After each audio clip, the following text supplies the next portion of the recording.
கர்த்தருடைய பரிசுத்த நாமத்திற்கு ஸ்தோத்திரமும் கனமும் மகிமையும் உண்டாவதாக. எல்லாரும் செட்டில் ஆயிடுறீங்களா சீக்கிரமா? இப்பெல்லாம் அட்ஜஸ்ட் பண்ணி உட்காந்துக்கோங்க. நான் கொஞ்சம் ஸ்ட்ரிக்ட். அம்மா மாதிரி கிடையாது, உங்க ஐயா மாதிரி கிடையாது. நான் கொஞ்சம் ரொம்பவே ஸ்ட்ரிக்ட். ஆமா, சரிங்களா? இப்படியான சந்தோஷமா சிரிச்சுக்கிட்டே இருக்கிற மாதிரி நான் பார்த்துப்பேன், சரியா? கர்த்தருடைய பரிசுத்த நாமத்துக்கு ஸ்தோத்திரம் உண்டாவதாக. என்னையும் நீங்க உங்களுடைய மத்தியில கர்த்தருடைய வார்த்தையை பகிர்ந்து கொள்ளும்படியாக கர்த்தர் தந்த இந்த வாய்ப்புக்காக ரொம்ப ரொம்ப ரொம்ப நான் வந்து தயவு பாராட்டுறேன். ஏன்னா நாங்க இன்னைக்கு இங்க வரணுன்றது எங்களுடைய எதிர்பார்ப்பும் கிடையாது, எங்களுடைய முடிவும் கிடையாது.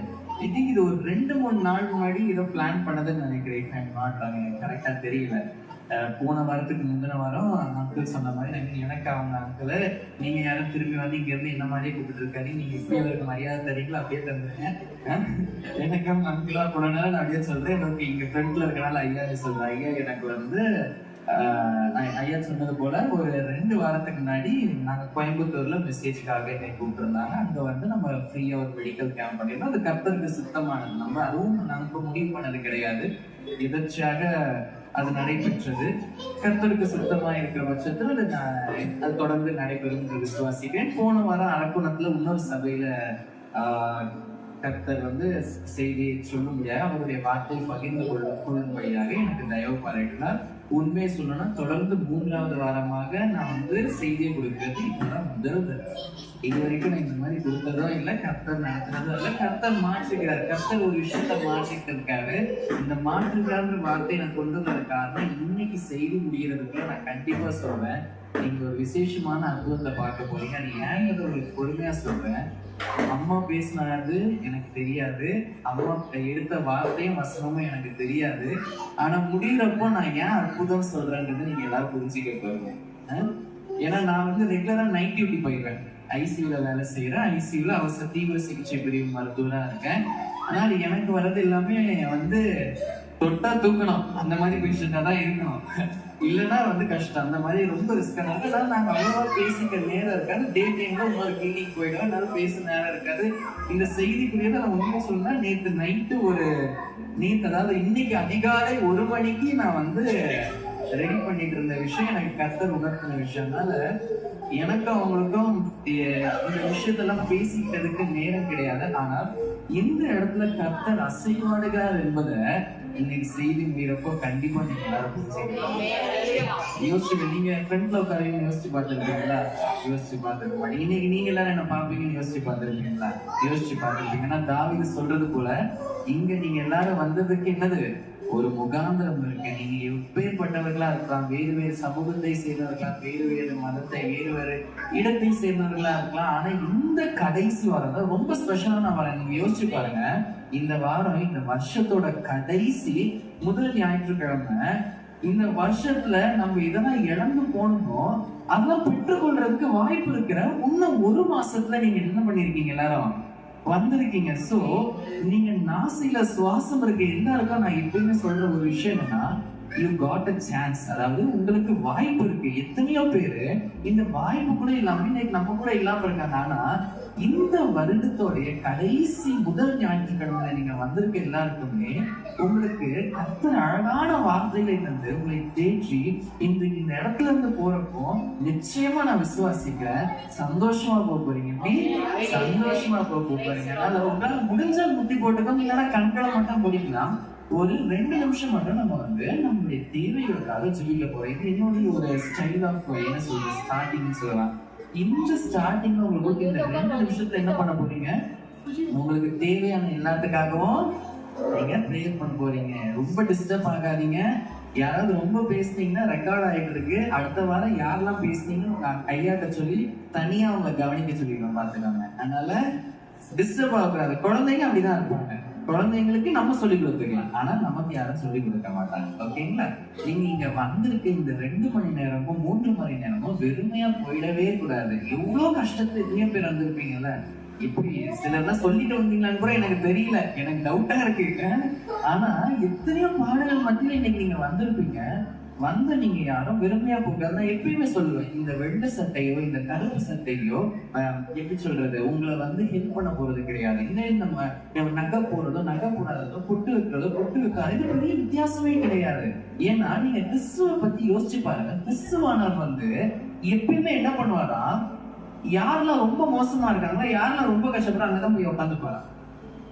அங்கதான் என்ன பண்ணுவாரு, போய் உட்காந்து பாரு. யோசிப்பாங்க, இவர் என்னது போய் அவங்க கூட தான் போய் உட்காந்து சாப்பிட்டுட்டு இருக்காரு அப்படின்ட்டு சீஷர்களை பார்த்து அந்த இந்த ஆசாரியர்கள் எல்லாம் கேட்கறாங்க, இன்னும் இவர் போய் இப்ப பரிசெயர் சதிசெயர் அவங்க கூட தான் போய் உட்காந்துட்டு இருக்காரு.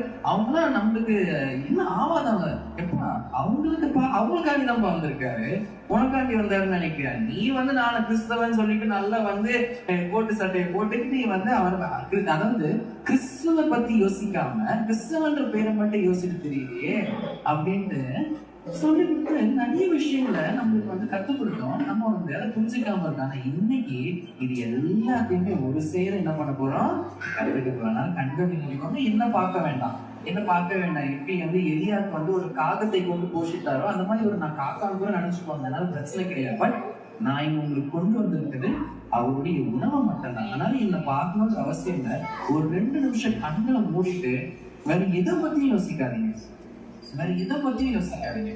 உங்க சார்பா நானும் ஜெபிக்கிறேன் போற, எதை பத்தியும் யோசிக்க வேண்டாம். ஸ்ட்ரெயிட்டா ஒரே ஒரு விஷயம், இந்த 1 வருஷம் ஃபுல்லா இங்க நடத்துனீங்களா, நன்றிப்பா. இந்த 1 வருஷம் ஃபுல்லா நீங்க எத்தனையோ முறை எனக்கு எத்தனையோ பிரச்சனையில இருந்து காப்பாத்தின அப்புறமும் நான் எத்தனையோ வாட்டி உங்க வழியில தவறி போயிருக்கேன். நீங்க என்ன புடிச்சு புடிச்சு புடிச்சு புடிச்சு வச்சோம். நான் எத்தனையோ வாட்டி அந்த நன்மையை பெற்ற உடனே நகர்ந்து போயிருக்கேன். அந்த நல்லது நடக்கிற வரைக்கும் உங்ககிட்ட இருப்பேன், நல்லது நடந்த பிறகு ஓடி போயிடுவான்பா.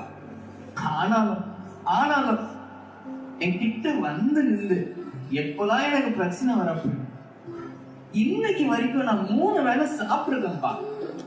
இன்னைக்கு நான் போடுறதுக்கு ட்ரெஸ் கொடுத்துருக்கீங்க, பேசுறதுக்கு ஒருத்தரையாவது வச்சிருக்கீங்க. எதுவுமே இல்லாம எத்தனையோ பேர் இருக்காங்கப்பா. ஆனா இந்த வாரத்துல இந்த மாதத்துடைய முதல் நாள்ல எங்களை கண்மணி போல காத்து எங்களை தயவாய் நடத்துறீங்களேப்பா. நன்றிப்பா, நன்றி சொல்லுங்க. நன்றிப்பா, எங்களை இத்தனை நாட்கள் காத்ததற்கு நன்றிப்பா. சோர்வின் மத்தியில நடத்துனதுக்கு நன்றிப்பா. பலவீனத்தின் மத்தியில தூக்கி சுமந்ததுக்கு நன்றிப்பா.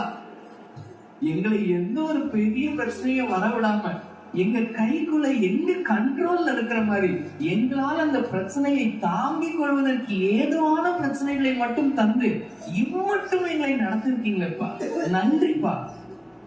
உங்க விட்டு நாங்க எவ்வளவு தூரம் சென்றிருக்கோம்.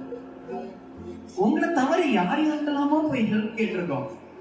நீங்க இருக்கீங்கன்னு தெரிஞ்ச உங்களை விசுவாசிக்காம எங்க சுய பலத்துல நாங்க போராடி இருக்கோம். எங்களால முடியும்ன்ற ஒரு கர்வத்துல எத்தனையோ வாட்டி பல விஷயங்களை நாங்க போராடி தோற்று போயிருக்கோம். எங்களுடைய ஆசைகளை நிமித்தம் நாங்கள் வேண்டிக் கொண்டு எதுவும் பெறாம போய் ரொம்ப தூஷிச்சிருக்கோம். ஆனாலும் எவ்வளவு நாங்க உங்க திட்டினாலும் தகப்பன போல பரவாயில்ல, என் பிள்ளைதானே என்ன திட்டுச்சு அப்படின்னு என் கூடவே நின்றீங்களேப்பா. என் நல்ல தகப்பன் அல்லவா நீரு, நல்ல தாய் அல்லவா நீரு. நான் சோர்ந்து போன வேலையெல்லாம் எனக்கு விளந்து நீரே. நன்றி அப்பா, நன்றி அப்பா. அப்பா உமை நோக்கி இந்த நேரத்துல கெஞ்சிக்கணும். எங்க மனசுல இருக்க தேவை இதப்பா. சொல்லுங்க, உங்க மனசுல என்னென்ன இருக்கோ நீங்க சொல்லுங்க. உங்க மனசுல என்னென்ன சொல்லணும்னு நினைக்கிறீங்க சொல்லுங்க. இந்த 2 நிமிஷம் நீங்க என்னென்ன கேட்கணும்னு நினைக்கிறீங்களா கேட்க போறீங்க. கர்த்தர் மனதுருகி நீங்க அப்பான்னு கூப்பிட்டு சொல்றப்போ என் பிள்ளைக்கு நான் செய்வேன். என் பிள்ளைக்கு அது நல்லது கிடையாதுன்னு தெரியும், ஆனாலும் என் பிள்ளை மனசுக்கு ஆசைப்படுறத நான் செய்ய போறேன். என் பிள்ளைக்கு அது பிடிச்சமானது மாதிரி பிரச்சனை வராத மாதிரி நான் செய்ய போறேன். என் பிள்ளை கேட்கிற எதுவா இருந்தாலும் செய்ய போறேன். மனுஷனால கூடாதுதான், ஆனா கர்த்தனால் கூடும். என் தேவனால் கூடும். இங்க வசைவாடுகிற அந்த தேவனால் கூடும். எத்தனை முறை நீங்க சர்ச்சை ஓடி ஓடி ஓடி ஓடி இருந்தால் இன்னைக்கும் சர்ச்சை நடக்குது இல்லைங்க. சர்ச்சை நடத்த கர்த்தர் தயவு பாராட்டிருக்கிறார் அல்லவா, தயவு பாராட்டிருக்கிறார் அல்லவா. உங்களுக்கும் தயவு பாராட்டுவார். இத்தனை நாட்கள் நீங்கள் காணாத ஆசீர்வாதங்கள் அனைத்தையும் இந்த மாதம் நீங்க பெற்றுக்கொள்ளணும். கேளுங்க, அப்பா அப்பா எனக்கு செய்யுங்கப்பா, உங்க மகன் தான்ப்பா நானு, உங்க மகன் தான்ப்பா நானு, எனக்கு செய்யுங்க, எனக்கு செய்யுங்கப்பா. உங்க மனசுல இருக்க பாரம் எல்லாத்தையும் கொண்டுப்பா. அப்பா உங்க பையன் நான், உங்க பையன் நான், உங்க பையன் நான். இயேசுவே ஸ்தோத்திரம், ஸ்தோத்திரம், ஸ்தோத்திரம், ஸ்தோத்திரம், ஸ்தோத்திரம், ஸ்தோத்திரம், ஸ்தோத்திரம், ஸ்தோத்திரம், ஸ்தோத்திரம், ஸ்தோத்திரம். அப்பா அப்பா உம்மகன் நான், உம்மகன் நான். அப்பா அப்பா உம்மகள் நான், உம்மகள் நான். உம் கண்ணின் மணிதானே அப்பா நான், உம் கண்ணின் மணிதானே அப்பா, கண்ணின் மணிதானே அப்பா நான், கண்ணின் மணிதானே அப்பா. அள்ளாமலும் இழந்தாமலும் அவமானத்திலிருந்து என்னை காப்பாற்றியே. அந்த வார்த்தையை சொல்லுவோமா? தள்ளாமலும் விட்டு விலகாமலும் அவமானத்திலிருந்து என்னை காப்பாற்றினே. தள்ளாமலும் விட்டு விலகாமலும் அவமானத்திலிருந்து என்னை காப்பாற்றினே. தள்ளாமலும் விட்டு விலகாமலும் அவமானத்திலிருந்து என்னை காப்பாற்றினீர். அழைத்து கொண்டீர் என்னை முத்தம் செய்தீர், இரட்டை கலந்து எனக்கு புது வஸ்திரம் தந்தீர். அழைத்து கொண்டீர் எனக்கு முத்தம் தந்தீர், இரட்டை கலந்து எனக்கு புது வஸ்திரம் தந்தி. சேர்ந்து அப்பா அப்பா உம்மகள் நான், உம்மகள் நான். அப்பா அப்பா உம்மகள் நான், உம்மகள் தான். இந்த நல்ல வேலைக்காய் நன்றி. உங்களுடைய பிள்ளையாக நாங்க இங்க எல்லாரும் வந்திருக்கோம் இயேசுப்பா. எங்களுடைய மனதுல இருக்க பாரங்களை நீர் அறிவீர், சிந்தின கண்ணீரை நீர் அறிவீர். யாருக்கும் தெரியாம அடைக்கப்பட்ட ரூம்ல உட்கார்ந்து இயேசுப்பான்னு கூப்பிட்டு எனக்கு இதை செய்யுங்க பாரு கெஞ்சின ஒவ்வொருத்தருடைய கண்ணீரையும் நீங்க அறிவி. யாருக்கும் தெரியாம நீங்க வந்திருந்தாலும், ஏதோ சண்டேவா இருக்கேன்னு இன்னைக்கு வந்திருந்தாலும், நாங்க வந்துட்டோம்ப்பா, உங்க சமூகத்துல வந்துட்டோம். உங்களுடைய சமூகத்துல வந்து ஒருத்தரையும் நீ வெட்கப்படுத்துறது இல்ல, ஏமாத்துறது இல்ல, குறைவாய் விட்டது கிடையாது, அசிங்கப்பட விட்டது கிடையாது. யாரெல்லாம் எங்களை நிந்தித்தார்களோ, யாரெல்லாம் எங்களை அவமானப்படுத்தினார்களோ, அவர்கள் முன்னே நாங்கள் தலை நிமிர்ந்து நடக்குவதற்கு நீர் ஆசீர்வதிப்பதப்பா. அந்த ஒரு நம்பிக்கை நிமித்தமே நம்ம ஓடி ஓடி வருகிறோம். நீங்க செய்யுங்க, நீங்க பேசுற வார்த்தையை நாங்க கேட்கிறோம், உண்மை மகிமைப்படுத்தணும், நீர் நடத்தணும்ப்பா. இயேசுவின் ஜெபிக்கிறோம் நல்ல பிதாவே. ஆமென். அல்லேலூயா, அல்லேலூயா, ஸ்தோத்திரம். கர்த்தருடைய வார்த்தைக்கு போறதுக்கு முன்னாடி சில விஷயங்களை கர்த்தர் உணர்த்து நான் சொல்லணும் அப்படின்றதுக்காண்டி. எப்பயுமே ஒரு விஷயத்த நம்ம ரொம்ப போராடின பிறகு அது கிடைக்கலன்னா என்ன ஆயிடும்னா, கடவுள் மேல நம்பிக்கை இருக்கு, ஆனா எப்போ நடக்கும் தெரியலன்னு ஒரு மாதிரி மனசு என்ன ஆக ஆரம்பிச்சோம்னா சோர்ந்து போக ஆரம்பிச்சிடும். ஒரு மாதிரி மன கஷ்டம் வர ஆரம்பிச்சு. அதை சொல்லுவாங்களே, எனக்கு அது பேர் என்ன, ரொம்ப டிப்ரெஷன். டிப்ரெஷனுக்குள்ள போயிடும். ஆனா நீங்க நல்லா புரிஞ்சுக்கணும், கர்த்தருடைய பிள்ளைகளா இருக்கிற நீங்க அந்த மாதிரி நேரத்துல தான் ரொம்ப என்ன பண்ணணும், உற்சாகம் அடையணும். அதாவது ஐயா சொன்னது போல முடியாதுன்னு நினைக்கிற இடத்துலதான் சாட்சிகளே உருவாகும். ஓகேங்களா? உங்களுக்கு முடியாதுன்னு நீங்க நினைக்கிறப்போதான் சாட்சியே உருவாகுது. ஏன்னா மனுஷனால முடியாத கர்த்தர் செஞ்சாலும் உங்களுக்கு சாட்சி சொல்றதுக்கு ஒரு வாய்ப்பு இருக்கணும் இல்லையா? அதனால எந்த இடத்துல உங்களுக்கு மனசு கஷ்டமாகுதோ அந்த இடத்துல நீங்க என்ன பண்ண ஆரம்பிக்கணும், அதிகமா துதிக்க ஆரம்பிக்கணும். நான் எப்பயுமே எனக்கு கஷ்டம் வரப்போ நான் சாத்தன் கிட்ட பேசுவேன். என்னன்னு தெரியுமா?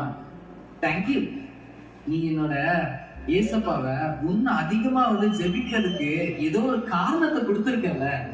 நீ எனக்கு ஒரு காரணம் கொடுத்துருக்கல. நீங்க எப்பயுமே மெசேஜ் கொடுக்கணும்னா அதுக்கு முன்னாடி நாளே எனக்கு சண்டை வரும். யாருக்கு தெரியாது, எனக்கு வேண்டியவர்களோ விரும்பினவர்களோ வீட்லயோ ஏதாவது ஒரு சண்டை வரும். அப்போ எப்பாடா மெசேஜ் ப்ரிப்பேர் பண்றதுக்கு இப்பதான் மூட செட் பண்றாங்கப்பா கடவுள் அப்படின்ற மாதிரி என்ன ஆகும். நான் அந்த நேரத்துல தான் அந்த டிப்ரெஷன் இருக்கப்பதான் அப்படிதான் யோசிப்பேன். ஏன்னா நீங்க டிப்ரெஷன் இருந்துச்சுன்னா, உங்களுக்கு மனசு கஷ்டம் இருந்துச்சுன்னா உங்களால எதுவுமே பண்ண முடியாது. சில நேரம் உங்களுடைய செவிகளை என்னன்னா கேட்கக்கூடாத வார்த்தைகள் எல்லாம் கேட்க ஆரம்பிச்சு வழி என்ன ஆயிடும், அப்படியே நீங்க டைவர்ட் ஆகிட்டு போயிட்டே இருப்பீங்க. நீங்க சொல்ல இந்த 2 Corinthians 12:10 நீங்க பாத்தீங்கன்னா, நீங்க எடுக்க வேண்டாம், நானே எல்லா வசதியும் வச்சிருக்கேன், நீங்க ரொம்ப கஷ்டப்பட வேண்டாம், என்ன மட்டும் பார்த்தா மட்டும் போதும், சரியா? 2 Corinthians 12:10 பவுல் என்ன சொல்றாருன்னா, அந்தபடி நான் பலவீனனாய் இருக்கும் போதே பலவானாய் இருக்கிறேன். அதாவது எப்போ நான் கஷ்டப்படுறேன்னு நினைக்கிறாங்க அப்பதான் நான் கஷ்டப்படாமையே இருக்கேன், பலசாலியாவும் இருக்கேன். ஏன்னா நீங்க வாழ்க்கையில இந்த 1 வருஷத்துல எத்தனையோ கஷ்டத்தை பட்டிருப்பீங்க. ஆனா இன்னைக்கு நிக்கிறீங்கன்னா அந்த கஷ்டத்தை தாண்டி வந்திருக்கீங்கன்னு தானே அர்த்தம். அந்த கஷ்டத்துல பார்த்தோம் எத்தனையோ பேர் எப்படியும் முடிச்சுட்டு லைஃப்ல முடிச்சுட்டு போயிருக்காங்க. சின்ன பிரச்சனை, போன கொடுக்கல, அவ்வளவுதான் லைஃப் போயிடுச்சு. சின்ன பிரச்சனை, மார்க் கம்மியா வாங்கிட்டேன். ஏங்க நானே 12th மார்க் சொன்னா சிரிப்பீங்க. ஆனா என்ன கருத்து இந்த இடத்துல நிப்பாட்டில எத்தனை உயிர்களை காப்பாற்றிருக்கோம். கர்த்தர் அந்த ஞானத்தை தரலையா? சின்ன விஷயத்துக்கு தான் டிப்ரெஷன் ஆவாங்க இன்னைக்கு. ஆனா கர்த்தருடைய வார்த்தை என்ன சொல்லுது, பலவீனனா இருக்கும் போது என்னது பலவானா இருக்கிறேனா. அதனால எப்பயுமே உங்களுக்கு மன கஷ்டம் வரப்போ டக்குன்னு உங்களுக்கு மைண்ட்ல வருது என்ன, கர்த்தருடைய வார்த்தை மட்டும் தான் என்ன பண்ணணும் மைண்ட்ல சின்ன பிள்ளைங்களா யோசிக்கலாம், சின்ன பிள்ளைங்க யங்ஸ்டர்ஸ் எல்லாம் யோசிக்கலாம். அது என்னப்பா சும்மா நீங்க சொல்றீங்க, நாங்களும் கேட்கிறோம், அப்படிலாம் ஒண்ணும் நடக்க முடியாது கிடையாது. என் லைஃப்ல நடந்த பிரச்சனை நான் சாட்சியா சொன்னா இன்னைக்கு ஒரு நாள் பத்தாது. நீங்க நிஜமா நினைக்கிறீங்க, நான் எப்பயுமே சொல்லுவேன், அதாவது நான் என்ன யோசிச்சிருக்கேன்னா, வண்டி எடுத்துட்டு வேகமா போயிட்டு லாரிக்கு முன்னாடி ஏதாவது விட்டுட்டா அது என்ன ஆகிட்டு ஆக்சிடென்ட் நினைச்சுப்பாங்க. நம்ம பண்ண தப்போ யாருக்கும் தெரியாது. நம்ம நிஜமாவே இந்த மாதிரி கேவலமான ஒரு விஷயத்த பண்ணிட்டோம்னு யாரும் கண்டுபிடிக்க மாட்டாங்க. அப்படியே சூட்டோட சூட்டா அதை முடிச்சிடும். எல்லாரும் ஐயோ வண்டி டெய்லி போயிட்டு வராத ஏதோ ஒன்று ஆயிடுச்சுன்னு நினைச்சு அப்படியே கண்டுக்காம விட்டுரும். இந்த அளவுக்கு நான் கிரிமினல் வேலையெல்லாம் யோசிச்சிருக்கேன். அந்த அளவுக்கு எனக்கும் லைஃப்ல கஷ்டம் இருக்கு. ஆனா இன்னைக்கு நீங்க சந்தோஷமா நிக்கிற பட்சம் எனக்கு தெரியும் இந்த விஷயம் எல்லாம் பாசிபிளா, இந்த விஷயம் பாசிபிள் இல்லையா அப்படின்ற கேள்விகள், பல கேள்விகள் என் மனசுல ஓடும். இந்த காரியம் நமக்கு நடக்குமா, இந்த காரியம் நமக்கு நடக்காத, இது தேவை நம்மளுக்கு இருக்கு, இந்த சுகவில நம்மளை போட்டு கஷ்டப்படுத்துது, இந்த பணத்தேவை ரொம்ப கஷ்டப்படுத்துது, இந்த விஷயத்துக்காக நான் ரொம்ப நாளா ஜபிச்சுக்கிட்டு இருக்கேன், ஆனா இது நடக்கவே மாட்டேங்குது, இந்த விஷயத்துக்காக நான் நிறைய ட்ரை பண்ணிட்டேன், யார் யாரெல்லாம் பார்க்கணுமோ யார் யாரும் முடிஞ்ச அளவுக்கு எல்லாரையும் பார்த்துட்டேன், இந்த பிரச்சனையை எப்படியாவது நான் சமாளிச்சு வெளியே வந்துடணும்னு நினைக்கிறேன், ஆனா இன்னைக்கு வரைக்கும் எனக்கு அது நடக்கவே ஒரு கை. உங்களுக்குலாம் நிறைய யோசனைகள் இருக்கும். இந்த சாட்சிகள்லாம் சொல்றப்பவே நீங்களும் நினைச்சிருக்கலாம், என்ன இந்த மாதிரி சாட்சி சொல்ல வைக்க மாட்டாங்கப்பா, இந்த மாதிரி ஒரு மிராக்கிள் நடக்காதப்பா அப்படின்ட்டு நீங்களும் யோசிச்சிருப்பீங்க. ஆனா யோசிக்கிற எல்லாருமே நீங்க புரிஞ்சுக்கொள்ள வேண்டியது, உங்களுடைய சோர்வை மட்டும் என்ன பண்ணிட கூடாது, உங்களை மேற்கொள்ள விட்டுறவே கூடாது. பைபிள்ல இருந்து ஒரு நல்ல எக்ஸாம்பிள் உங்களுக்கு தெரியும். யூதாஸ் என்ன பண்ணா, கர்த்தரை ஏமாத்துனா. பேதுருவா என்ன பண்ணா, கர்த்தரை ஏமாத்துனா.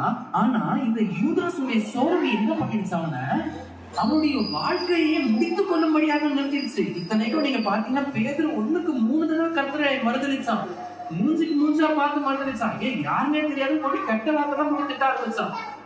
ஆனாலும் அவன் என்ன பண்ணான், கர்த்தருடைய வார்த்தை மேல நம்பிக்கை விடல, கர்த்தர்கிட்ட மட்டும் நான் போய்க்கணும் என்ன ஆகும், எனக்கு அவர் விடுதலை கொடுத்துருவாரு அப்படின்ற நம்பிக்கை என்னது பேதுருக்கு ரொம்ப அதிகம். யூதாஸுக்கு இந்த விஷயத்தான் மறந்துட்டான். நீங்க உங்களுக்கு பிரச்சனை வருகிற பொழுது முதல்ல தேட வேண்டியது உங்க ஃப்ரெண்டோட நம்பரோ இல்ல உங்க பக்கத்து வீட்டுக்கார ஆன்டியையோ இல்ல உங்க வீட்டுல இருக்க கணவரையோ கிடையாது. நீங்க தேட வேண்டியது உங்களுக்கு வார்த்தையை தருகிற கர்த்தரை மட்டும்தான். நான் உங்களுக்கு ஸ்டார்டிங்லேயே சொன்ன மாதிரி கர்த்தரை தேடுவதற்கு நீங்க இப்படிதான் இருக்கணும்ன்றது எங்கேயுமே எழுதப்படல.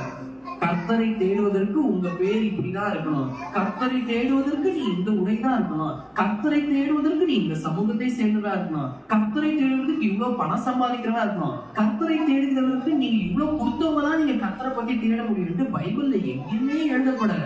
அப்படின்னு இருக்கப்போ அந்த லாஸ்ட் மினிட் நீங்க யோசிச்சு பாத்தீங்கன்னா ஏசப்பா சிலுவையில் அறையப்படுகிற பொழுது அந்த கடைசி நொடியில கூட அவர் என்ன பண்ணாரு, அந்த மனுஷனுக்கு என்ன சொன்னாரு, இன்றைக்கு நீ என்னுடன் பரதேசியில் இருப்பாய், இன்னைக்கு கூட நீ வந்து செலக்டட் பா, இன்னைக்கு கூட செலக்டட் பான்னு சொன்னாங்க. அதனால எப்பயுமே இந்த டிப்ரெஷனை மட்டும் நீங்க என்ன பண்ணிடக்கூடாது, ஓவர் கம் பண்ணக்கூடாது.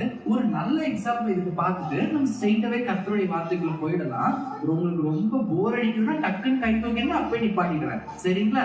அதுக்கெல்லாம் நான் கஷ்டப்படவே மாட்டேன். இது வந்து ஒரு நம்ம ஒரு வீட்டுக்குள்ள இருக்க மாதிரி தான், அதானே? நம்ம எல்லாரும் ஒரே ஃபேமிலி மாதிரி தானே. எப்பனாலும் தம்பி போதம்பா வீட்டுல அவ்வளவுதான்ப்பா, இதுக்கு மேல நிப்பாட்டுப்பா அப்படின்னா நான் நிப்பாட்டிடுறேன், சரிங்களா?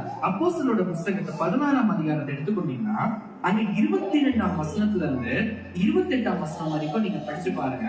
நான் உங்களுக்கு தேவையானது மட்டும் படிக்கிறேன்.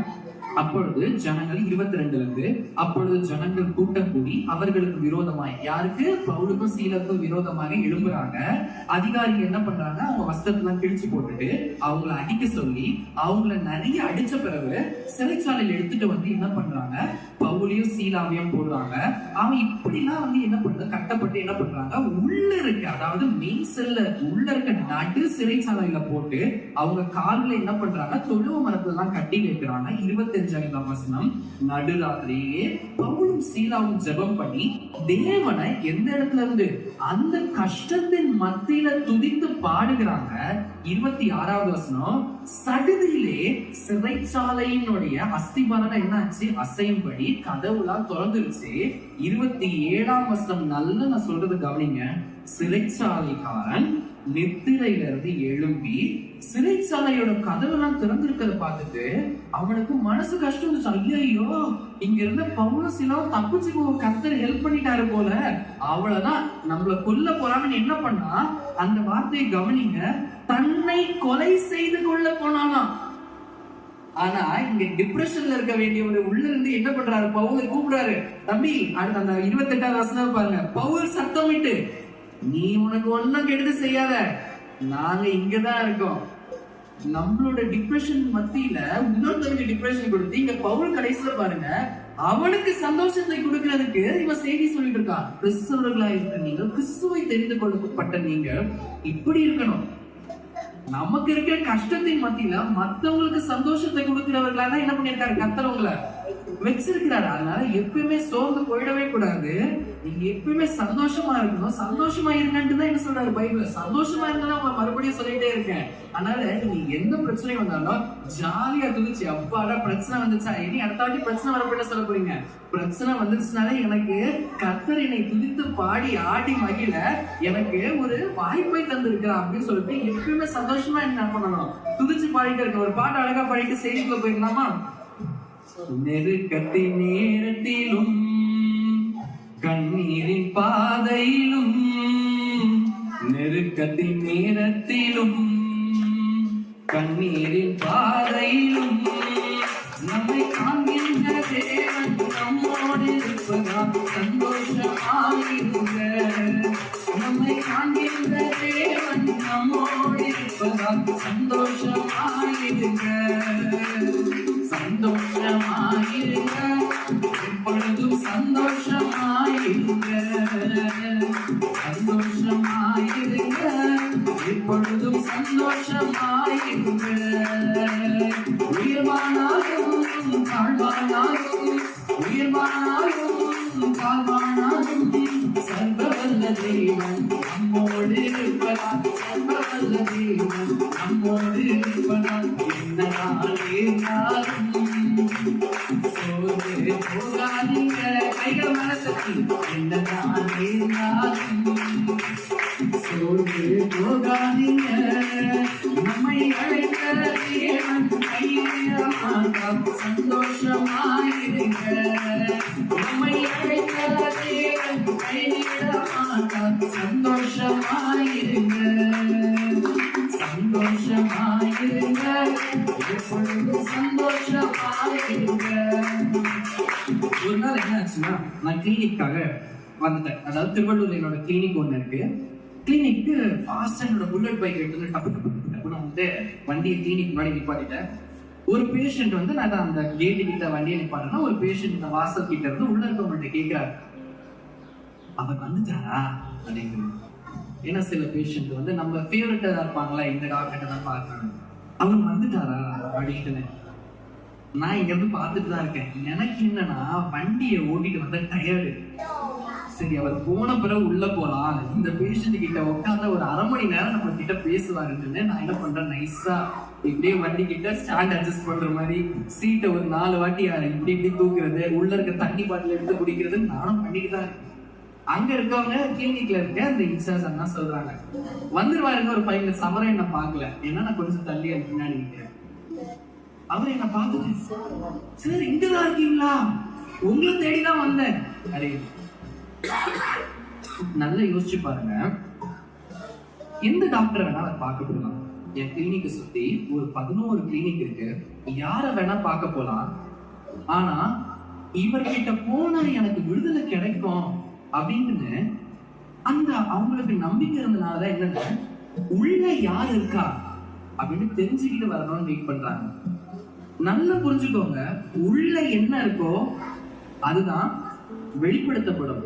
ஒரு பப்ஸ் வாங்குறீங்க, பப்ஸுக்குள்ள முட்டை பப்ஸா சிக்கன் பப்ஸான்னு மோந்து பார்த்தா என்ன பண்ணுவீங்க, பாதி பேர் கண்டுபிடிச்சிருவீங்க. கரெக்ட் தானே? இல்ல இவன் வெஜ் பப்ஸை போட்டு ஏமாத்திட்டு இருக்காங்க இன்னைக்கு. நான் கூட வந்து இன்னைக்கு சாப்பாடு போடுவாங்கன்னு நினைச்சு வந்தா ரசம், நிஜமா ரசமா இருக்கு போது எனக்கு தெரியாது, இதுக்கும் எனக்கும் சம்பந்தமே கிடையாது. சிக்கன் மட்டன் இருக்கான்னு பார்த்தா இன்னைக்கு ரசத்தை போட்டு ஏமாத்திட்டாங்க.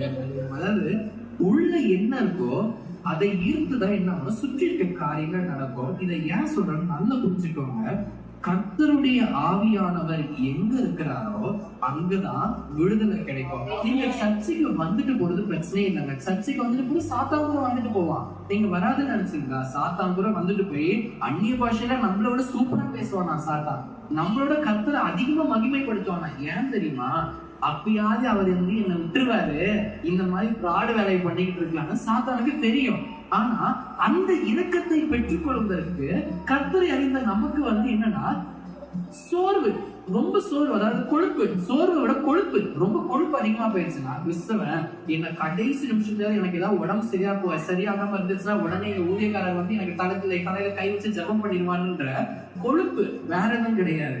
அதனால என்ன பண்ணிடுவோம், சில நேரம் ரொம்ப அசதியா இருக்கும். ஆனா கர்த்தருடைய வார்த்தை தெளிவா சொல்லுது, உங்களுக்கு உள்ள என்ன இருக்குதோ அதை பொறுத்துதான் உங்களுக்குரிய காரியங்கள் வெளிப்படும். நீங்க நல்லா புரிஞ்சுக்கணும்னா ஒரு விஷயத்த சொல்றேன். சில நேரம் இந்த டாக்டர்கிட்ட வரவங்க என்ன பண்ணுவாங்க, நான் நம்மள மாதிரி தான் சொல்றேன். ஒரு பிரச்சனை, இப்ப சுகர் பிரச்சனைக்காக வரான்னு வச்சுக்கோங்க, நாட்டு சக்கரை போட்டுக்கலாமான்னு கேட்பாங்க. அதாவது விடுதலை பெறணும்னு நினைப்போம், ஆனா என்ன பண்ணுவோம்னா நமக்கு ஏற்ற மாதிரி பதிலை பெற்றுக்கொள்ளணும்ன்றதுல நம்ம குறியா இருப்போம். எனக்கு டீ காஃபி குடிக்க வேணாம் சொல்லுவாங்க ஒருத்தர். இவங்க என்ன பண்ணுவாங்க, இல்ல நான் நாட்டு சக்கரை வேணா போட்டு. அதாவது நம்ம அந்த விஷயத்துல இருந்து வெளியே வரணும்ன்றது நம்மளுடைய ஆசையா இருக்கலாம், ஆனா நம்மளுடைய விருப்பம், அதாவது நம்மளுடைய தேவை என்னவா இருக்கும், அந்த டீ காஃபியும் எனக்கு வேணும், விடுதலையும் எனக்கு வேணும். இன்னும் ரொம்ப சிம்பிளா சொல்லணும்னா, வட்டிக்கே விடக்கூடாதுன்னு பைபிள் இருக்கு. ஆனா வட்டிக்கு விட்டுட்டு எனக்கு இந்த டிசம்பர் மாசத்துக்குள்ள என்னுடைய பண்டிகையை நான் செலிப்ரேட் பண்ணும் பொருட்டு எனக்கு தேவையான அனைத்தும் எனக்கு வந்துடணும்னு நான் ஜெபிச்சுக்கிறேன். அம்மா, உன்னை யாருமா வட்டி கூட சொன்னது? பண்ற தப்பையும் பண்ணிட்டு எனக்கு ஏற்ற மாதிரி விடுதலை வேணும்னா எப்படி அவர் செய்வாரு? இன்னொரு அழகான எக்ஸாம்பிள் சொல்றேன் பாருங்க. ரொம்ப வயிறு வலி சிலர் வருவாங்க. என்னன்னு பார்த்தா அதுக்கு முந்தின நாள் தான் நல்லா 1 லிட்டர் 2 லிட்டர் உள்ள இறங்கி இருக்கும். கர்த்தர் இந்த ஒரு முறை என்னை காப்பாத்தினால் போதும், அடுத்த முறை உங்களுக்காக சாட்சி சொல்லுவேன். எத்தனாவது முறை இது? 100வது முறையா இருக்கா? சோ உங்களுக்குள்ள இருக்க வேண்டிய பரிசுத்த ஆவியானவரை நீங்க வைத்துக் கொள்றதுக்கு விருப்பம்னு சொல்லுவீங்க. ஆனா உங்களுடைய பழைய காரியங்களை விட்டு விலகுவதற்கோ இல்ல எந்த காரியத்தெல்லாம் வேண்டான்னு நினைக்கிறதுக்கோ அதை கேட்கறதுக்கு இல்ல அதை செய்யறதுக்கோ உங்க மனசு ஏத்துக்காது. எனக்கு ஏத்த மாதிரியான ஒரு ஆசீர்வாதத்தை நீங்க பண்ணணும். நீங்க செய்யற ஆசீர்வாதம் எனக்கு வேணாம், இந்த விஷயமும் என்னை விட்டு போயிடக்கூடாது, ஆனா எனக்கு இந்த விஷயமா நடந்துடணும். இது எப்படிப்பா? அதாவது காயினை தூக்கி போட்டா ஹெட்டும் விடணும் டெய்லும் விடணுமா? அது எப்படி நடக்கும்? ஆனா கர்த்தர் இதை நேர்த்தியாய் செய்தார். கர்த்தர் நினைச்சா இது கண்டிப்பா முடியும். யாக்கோபுலாம் பாத்தீங்கன்னா போராடி தான் வெற்றி பெற்றான். அவர் வந்து எப்ப எல்லாம் உனக்கு செய்யணுமா அப்படின்னு நிக்கிறோம், அவன் எப்பயோ போராடி வின் ஆயிட்டான். அது வேற விஷயம். கர்த்தர் செய்யணும்னு நினைக்கிற தடைப்படவே தடைப்படாது. அதற்கு இதுதான் வழக்கம். கர்த்தர் இப்படிதான் உங்களுக்கு விடுதலை தரப்போகிறான்னு வழக்கம் கிடையாது. ஆனா இது எல்லாத்துக்குமே கோரான விஷயம், மைய பகுதி என்னன்னா, உங்களுக்குள்ள எப்பேற்பட்ட நம்பிக்கை, எப்பேற்பட்ட ஆசீர்வாதம், எப்பேற்பட்ட தேவன், எப்பேற்பட்ட யார் சொல்றது, என்னப்பட்ட ஆவி, என்னப்பட்ட கிருபை உங்களுக்குள்ள இருக்குன்றத பொறுத்தான் உங்களை சுத்தி நடக்கிற காரியங்கள் எல்லாமே இருந்துகிட்டு இருக்கு. சோ பெஸ்டா சொல்லணும்னா, இந்த கிறிஸ்துவனர் என்ன பண்றாரு, அக்கறைக்கு போவோம் வாருங்கள் அப்படின்னு சொல்றாரு. சோ என்னன்னா, இப்படிதான் நம்ம கிறிஸ்துவனர் நம்மளை சுற்றி வருகிற மாதிரி அக்கறைக்கு போவோம் வாருங்கள் சொல்றாரு. போட்ல போறாங்க. எதிர் திசையில போனதும் ஒரு அசுத்தாவி பிடிச்ச மனுஷன் வரான். அவன் அசுத்தாவி பிடிச்ச மனுஷன், அசுத்தாவியை பிடித்த மனுஷன் வந்து ஏசப்பாட்டு என்ன சொல்றான், ஓ நல்ல தேவனே வல்ல தேவனே வந்திருக்கீங்களா, என்ன எதுக்கு இங்க வந்திருக்கீங்க, ஐயோ இப்படி வந்துட்டீங்களே இப்ப இங்க எதுக்கு, உங்களை எல்லாம் நாங்க பாட்டு நிம்மதியா சந்தோஷமா தானே இருக்கோம், எதுக்கு நீங்க இங்க வந்தீங்கன்னு வெல்கம் பண்றாராமா. ஓ நீங்க நல்லவரு வல்லவரு, நீங்க எதுக்கு இந்த பக்கம் வந்துட்டு இருக்கீங்க, இந்த பக்கம் ஏன்பா வரீங்கன்னு. அவர் என்ன பண்றாரு, இந்த மனுஷனை விட்டு நீ போனோன்றாரு. அவன் சொல்றான், ஐயோ இந்த மனுஷனை விட்டு போனோமா, சரி பேசாம என்ன பண்ணிடுங்க, அந்த பன்னி கூட்டத்துக்குள்ள அனுப்பிடுங்க. சோ கிறிஸ்துவானவர் தேடிய வருகிற பொழுது அந்த சாத்தானவனே என்ன பண்ணிடுறான், இடம் கொடுத்துட்டு ஓடி போயிடலாம். ஆனா கலநஞ்சம் கொண்டு இருக்கிற நம்ம எல்லாம் என்ன பண்றோம், ஏதாவது ஒரு டிஸ்கவுண்ட் கிடைக்குமா, ஏதாவது ஒரு ஆஃபர் கிடைக்குமான்னு என்ன பண்ணிடுறோம், முழுமையான அந்த ஆசீர்வாதத்தை பெற்றுக்கொள்றதுக்கு மனசு இல்லாம கிறிஸ்து மட்டும் எனக்குள்ள வந்துருங்க, கிறிஸ்து மட்டும் எனக்குள்ள வந்துருங்க. நீங்க பாருங்க, இந்த லேகியோன் முழுமையாக வெளியே போய் என்னாச்சு, அந்த பன்றி கூட்டத்துல இருந்து விழுந்து இறந்தே போயிடுச்சு. அப்ப எவ்வளவு கஷ்டப்பட்டிருக்கோம் பாருங்க அந்த மனுஷன். ஆனா அந்த கிறிஸ்துவானவர் அவனுக்குள்ள வந்ததும் அவன் பூரண விடுதலை பெற்று அவன் என்ன சொல்றான், முதல் வார்த்தை அவன் என்ன சொல்றான், நான் வேணா உங்க கூட சேர்ந்துக்கவா, நானும் உங்க கூட சீஷரா வந்துடுறேன். அந்த அளவுக்கு வந்து என்ன பண்ணணும், பிரியம் இருக்கணும். எனக்கு கிறிஸ்துவானவர் என் கூட இருக்கணும், கிறிஸ்துவானவர் என் கூட இருந்தா எனக்கு கிடைக்க வேண்டிய எல்லாம் கிடைச்சிடும், கிறிஸ்துவானவர் எனக்குள்ள வந்துட்டாங்கன்னா எனக்கு எந்த சோர்வும் வராது அப்படின்ற முழு நம்பிக்கை இருக்கணும். சோ இன்னைக்கு நம்ம பார்க்க போறது என்னன்னா, இந்த கிறிஸ்துவ மட்டும் நீங்க புரிஞ்சுக்கிட்டீங்கன்னா, மேம் என்ன வேணும் உங்களுக்கு, பிரச்சனை இல்லை கொஞ்சம் ஃப்ரீயா விட்டுங்க அவங்கள, ஏன்னா இப்பதான் செய்திக்குள்ள போகிறோம், இப்பதான் ஸ்ட்ரிக்டா மாறணும். ஆமா இவ்வளவு நேரம் நம்ம வந்து வார்மிங் அப், இவ்வளவு நேரம் செய்தியே கிடையாது, இனிதான் ஒரு மணி நேரம் ஆகும்.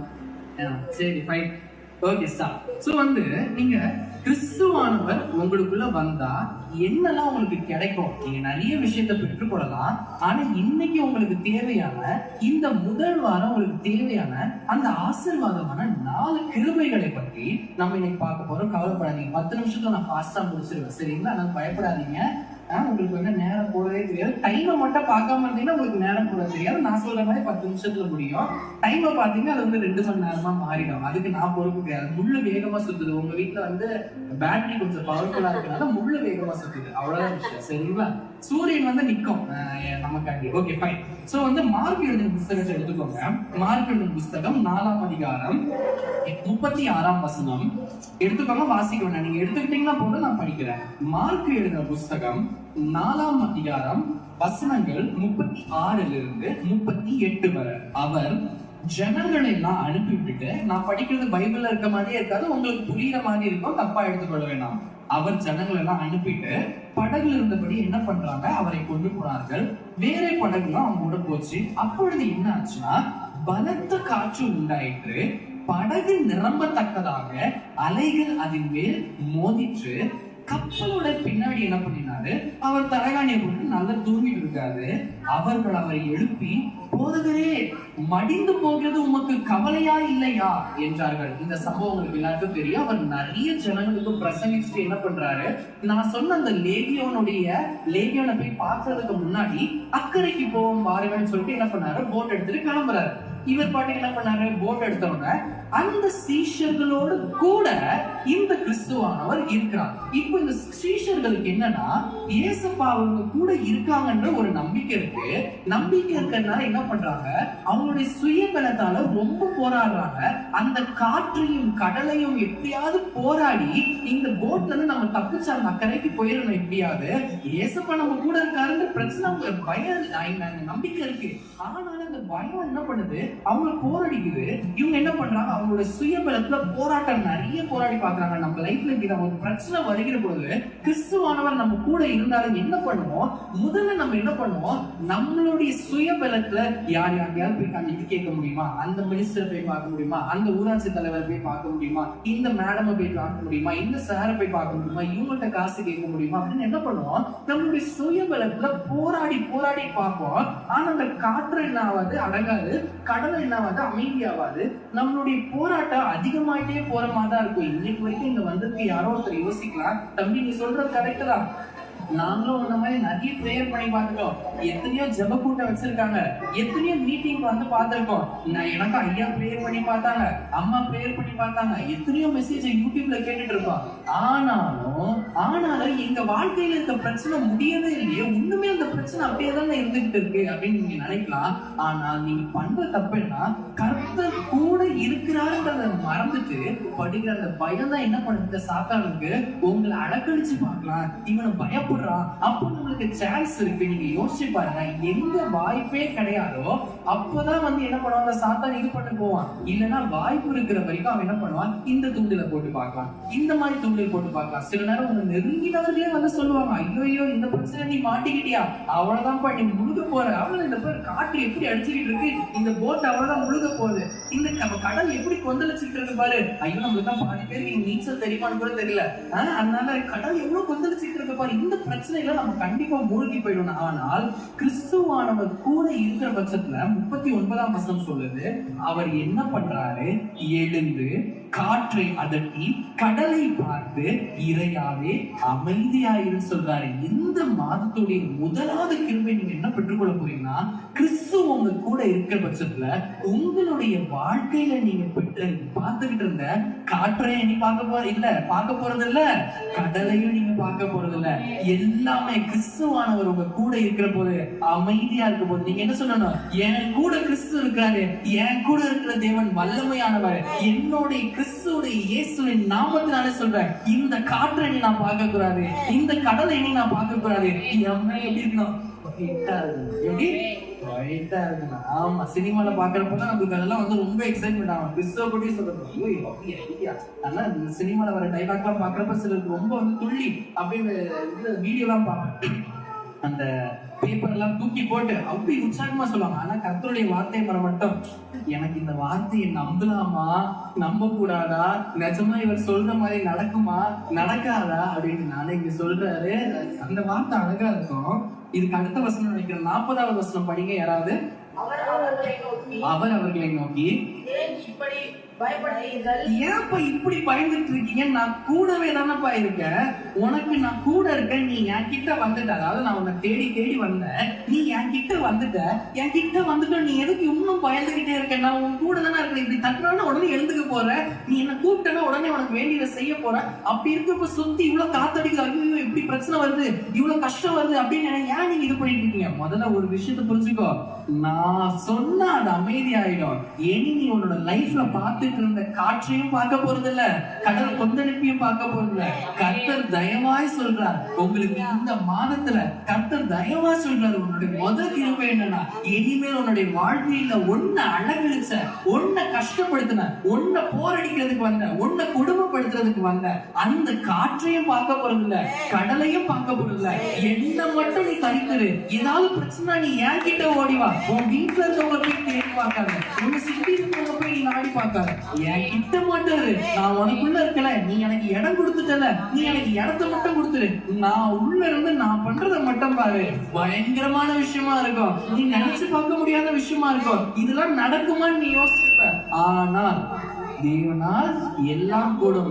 கர்த்தர் நினைக்கிற பட்சத்துல எலி உங்களை அழகிச்ச அந்த காற்றையும் பார்க்க போறதில்ல, கடலையும் பார்க்க போறதில்ல. நீங்க சந்தோஷமா சொல்லணும், எலி என்னோட லைஃப்ல இதை பார்க்கவே கூடாது, எலி இதை நடக்கவே கூடாது, இவ்வளவு நாள் இதுல நான் கஷ்டப்பட்டது போதும், இவ்வளவு நாள் இதுல போராடினது போதும். நீங்க பிரேயர் பண்றப்ப தான் சொல்லணும், பிரச்சனை வரப்போ அப்போ இந்த பிரச்சனை எல்லாம் நான் தாங்கிட்டேன் போது, இதுக்கு மேல என்னால முடியல, இதுக்கு மேல நிஜமா எனக்கு பலனே கிடையாது, இதுக்கு மேல இந்த விஷயத்தை என்னால ஃபேஸ் பண்ண முடியாது, துடுப்பு போட்டு துடுப்பு போட்டு அந்த சீஷர்களும் அப்படிதான் ரொம்ப நேரம் துடுப்பு போட்டு பார்த்து நடுக்கடல் வரைக்கும் வந்துட்டாங்க. யோசிச்சு பாருங்க, நடுக்கடல் வரைக்கும் போற வரைக்கும் அவங்களுக்கு வந்து அந்த காட்டு சீக்கிரமா இருக்குன்னு தெரியாம இருந்திருக்கும், தெரியும். ஆனா என்னோட சுயபலத்துல முடிஞ்ச அளவுக்கு துடுப்பு போட்டு அவங்களால ரொம்ப பலவீனப்பட்டு முடியாம போன பட்சத்துல அவங்க என்ன பண்றாங்க, எப்ப என் கூட ஒருத்தர் இருக்கிறாரே, அவர் எவ்வளவு பெரியவர், இவ்வளவு நேரம் நம்ம பக்கத்துலயே ஒருத்தரை வச்சுக்கிட்டு மறந்துகிட்டு எங்கடா பண்ணிட்டு இருக்கோம்னு அப்பதான் எழுப்புறாங்க. எழும்புன ஒரே நிமிஷம் ஃபர்ஸ்ட் நீங்க நல்லா கவனிச்சு பாருங்க, அவர் திட்டிட்டு காட்டுலையும் அதுல முதல்ல அவன் பிரச்சனைய சரி பண்ணிட்டு தான் என்ன பண்றாரு, எப்பா ஏன்பா பயந்தீங்க, என் கூட தானே பண்ணீங்களா இருக்கீங்க அப்படின்னு தயவாய் சொல்றாரு. அதனால எந்த ஒரு காரியத்தை குறித்து என்ன பண்ணக்கூடாது, நீங்க இனி லைஃப்ல பயப்படவே கூடாது. ஃபர்ஸ்ட் விஷயம், உங்களுக்கு பயம் வந்துச்சுனாலே உடனே என்ன பண்ணணும், நான் வந்து எதுக்குமே பயப்பட மாட்டேன், ஏன்னா என் கூட இருக்கிற கர்த்தர் பெரியவர், இங்கேயே இருக்க போற இந்த காற்றும், என்னை எதிர்த்துட்டு இருக்க இந்த கடல் போன்ற பிரச்சனைகளும் என் லைஃப்ல இருக்கவே கூடாது அப்படின்னு சொல்லிட்டு சந்தோஷமா என்ன பண்ணணும், தைரியமா ஆடி பாடி மகிழ்ந்து துதிச்சுட்டே இருக்கணும். எப்படா இந்த பிரச்சனை வந்துச்சா, சூப்பர்பா, எனக்கு பிரேயர் பண்றதுக்கு ஒரு வாய்ப்பு கிடைச்சிருச்சு, இந்த பிரச்சனை இவ்வளவு வாட்டி என்ன புரட்டி போடுதா, இனி இதை புரட்டவே கூடாது, இந்த கடலுக்கு மேல எப்படி பேதுருவ நடக்க வச்சாரோ அந்த மாதிரி என்ன அதிசயமாக என்ன பண்ணுவாரு, நடக்க வைப்பாரு. நான் பயப்படவே மாட்டேன். இங்க ஒரு அழகான பாடல் சேர்ந்து பாடலாம். பயப்பட மாட்டேன், நான் பயப்பட மாட்டேன், பயப்பட மாட்டேன், நான் பயப்பட மாட்டேன், இயேசு என்னோடு இருக்கிறார், இயேசு என்னோடு இருக்கிறார்,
ரெண்டாவது ஒரு கிருபையை பெற்றுக்கொள்ள போறோம். முதல்ல நம்ம பார்த்தோம், இத்தனை நாட்கள் நம்ம லைஃப்ல இருந்த காற்றையும் நம்மளை எதிர்த்த கடலையும் நம்ம பார்க்க போறதுலன்னு. இப்ப கொஞ்சம் அமைதியாயிட்டோம். இப்ப ரெண்டாவது இன்னும் ஸ்பெஷலான ஒரு கிருபையை தராரு. 1 சாமுவேலின் புஸ்தகம் 30ஆம் அதிகாரம் 6வது வசனத்துல இருந்து 7வது வசனத்துல வரைக்கும் நான் படிக்கிறேன். 1 சாமுவேலின் புஸ்தகம் 30ஆம் அதிகாரம் 6ஆம் வசனம் 7ஆம் வசனம் எடுத்துட்டீங்களா? தாவீது மிகவும் நெருக்கப்பட்டான். சகல ஜனங்களும் தங்கள் குமாரத்திகள் நிமித்தம் மனக்கிலேசமானதால் அவனை கல்லெறிய வேண்டும் என்று சொன்னாங்க. தாவீது தன் தேவனாகிய